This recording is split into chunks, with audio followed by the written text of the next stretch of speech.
నమస్తే బాలకృష్ణ గారు. జన్మనిచ్చిన తల్లిదండ్రులకు నమస్కరిస్తూ విశ్వేశ్వర కరుణాకటాక్ష సిద్ధిరస్తు. చెప్తాలి.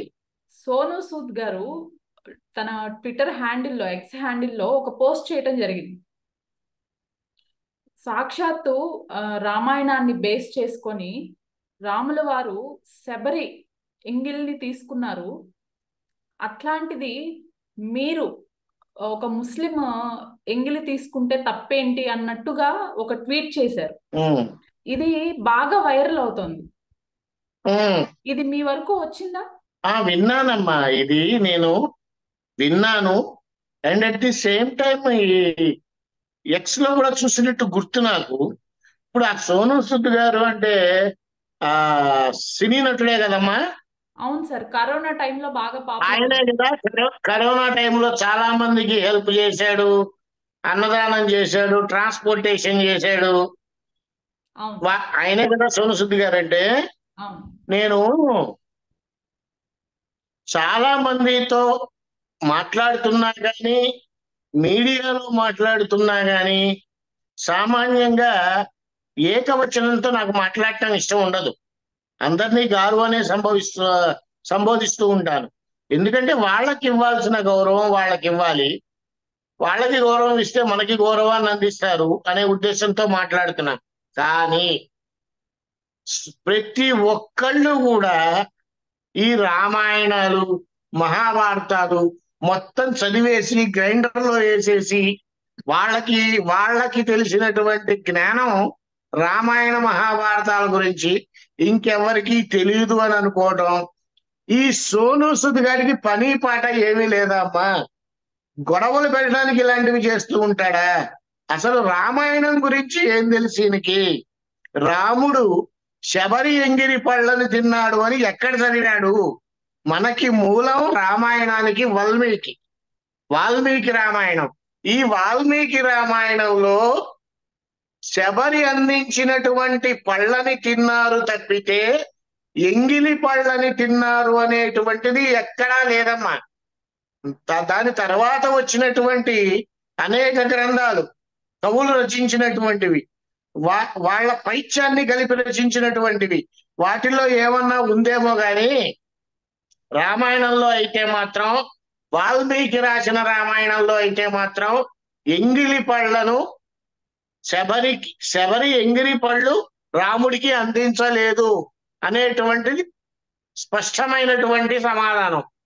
ఇకపోతే ఆయన అన్నాడు కదా ఇందాక, ఇప్పుడు ఈ కరోనాల్లో చాలా మందికి భోజనం పెట్టాడు అని అన్నాడు కదా. ఆయన ఉమ్మేసే పెట్టాడు వీళ్ళందరికీ భోజనం? సిగ్గుందా అమ్మా సోనూ సూద్కి? కడుపుకు తినేది అన్నమేనా? ఇంకా ఏదన్నా తింటున్నాడా?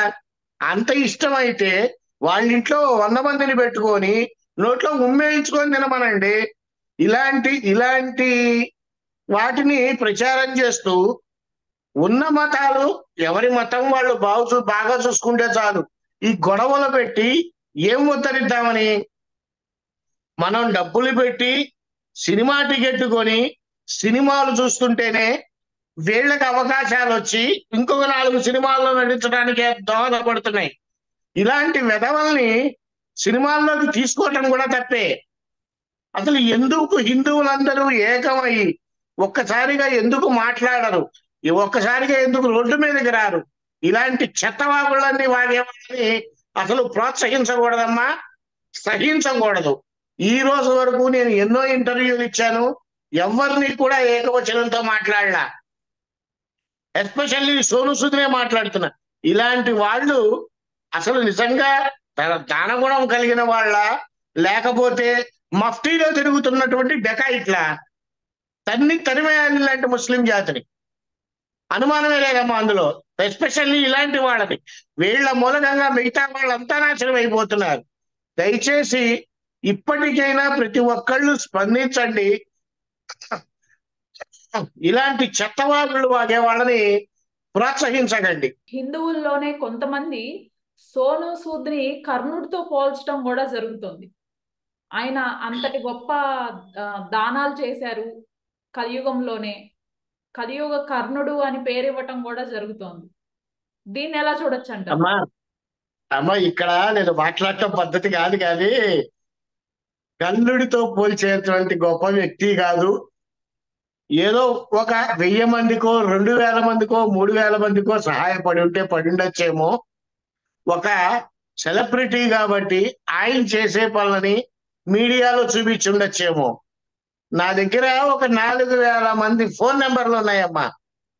అది కూడా కరోనా టైంలో వారణాసి వచ్చి ఇరుక్కుపోయిన వాళ్ళని మేము దగ్గరుండి మా సొంత డబ్బుతో వాళ్ళకి అన్ని సౌకర్యాలు అందించి, గవర్నమెంట్ ఇచ్చేది కాకుండా, ఇక్కడ గవర్నమెంట్ ఏమి ఇచ్చేదంటే, ఇక్కడ యూపీలో అందరూ రొట్టెలు తింటారు కదా, గోధుమ పిండి ఇలాంటివి ఇచ్చేవాళ్ళు. ఆవ నూనె మనకి శరీరానికి పడదు, తెలుగు వాళ్ళకి ఎస్పెషల్లీ. ఇలాంటివి ఇస్తూ ఉంటే అవన్నీ కూడా ఇచ్చి వాళ్ళకి, అది కాకుండా మేము ప్రతిరోజు కూరలు కొని ఇచ్చేవాళ్ళం, పాల ప్యాకెట్లు కొని ఇచ్చేవాళ్ళం. ఆయన చేసిన దాంతో పోలిస్తే మేము చాలా చేసామమ్మా. గవర్నమెంట్ నుంచి వచ్చిన సహాయం ఏంటండి, ఇక్కడ వాళ్ళకి ఏ ప్రదేశాల్లో ఉన్నారో వాళ్ళందరినీ ఉచితంగా పంపించటం చేశారు. ఎన్ని రోజుల నుంచి ఇక్కడ ఉండిపోయారో హోటల్స్ లో, ఆ హోటల్స్ బిల్స్ మాత్రం పే చేయకుండా వెళ్ళారు. మిగతావన్నీ మేమే చేసామమ్మా సొంత డబ్బులతో. ఈ ఏదో ఈయన ఒక్కడు కర్ణుడితో పోలిస్తే ఏదో ఏదో అంటే వేలం వెర్రి అలా ఉంటుంది. అలాగే అంతకు ముందు కూడా ఏది చేసినా సరే, ఇప్పుడు సెలబ్రిటీ అంటేనమ్మా ఒక చిన్న పని రోడ్డు మీదకి వెళ్ళి చేస్తే ఆయన ఇన్ని వేల మందికి చేశాడో లేదో తెలియదు, కానీ ఒక సెలబ్రిటీ దిగి వారణాసిలో కానీ ఎక్కడైనా కానీ ఒక వాటర్ బాటిల్ ఒక భిక్షగాడికి ఇస్తే అదో పెద్ద న్యూస్. ఇలాంటివి అసలు పట్టించుకోవద్దమ్మా, నమ్మద్దు. మేము చాలా చేశాం, కాకపోతే మేము సెలబ్రిటీలం కాదు కాబట్టి మమ్మల్ని ఎవరు పట్టించుకోవాలా. నేను చేసిన సహాయాన్ని ఒక ప్రముఖ టీవీ, పేరు చెప్పలే, ప్రముఖ టీవీ అధినేతకు మేము ఫోన్ చేసి చెప్తే ఆయన ఇచ్చిన సమాధానం విని షాక్ అయ్యా నేను. ఇలాంటి న్యూస్లు వేయము అన్నాడు. టాప్ రేటింగ్ లో ఉన్నటువంటి టీవీ. ఆ తర్వాత ఇక మానేసాం అనుకోండి చెప్పడం. ఇలా చెప్పుకుంటూ పోతే చాలా ఉంటాయమ్మా. సోను సూద్ నా దృష్టిలో ఒక వెధవా. టిక్కెట్లు కొని మనమే పైకి తీసుకొచ్చాం. ఈసారి వాడి సినిమాలు కానీ ఏవి చూడకండి, ఎందుకంటే ఇలాంటి వాళ్ళని అసలు బ్యాన్ చేసేయాలమ్మా. నిజం చెప్పాలంటే బ్యాన్ చేసేయాలి. ఇలాంటి వాళ్ళ వల్లే మతాలకి గొడవలు వచ్చి పొట్టుకు చావడానికి కారణం అయ్యేది. ఇలాంటి వాళ్ళు అవసరమా మనకి?